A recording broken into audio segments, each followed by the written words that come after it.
Amigos de Frecuencia Deportiva Andahuelas, estamos con Isaac Amargo. Isaac, tu segundo gol y qué gol. Primeramente agradecido con Dios, creo que ahí fue un olfato goleador. Veo que mi compañero va a patear y bueno, busco el rebote y gracias a Dios se dio la oportunidad de sacar un punto acá de local.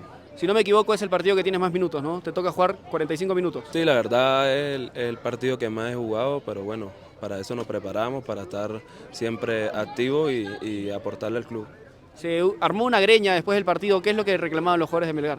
No, la verdad no sé, estaba apartado ahí, pero me imagino por el resultado.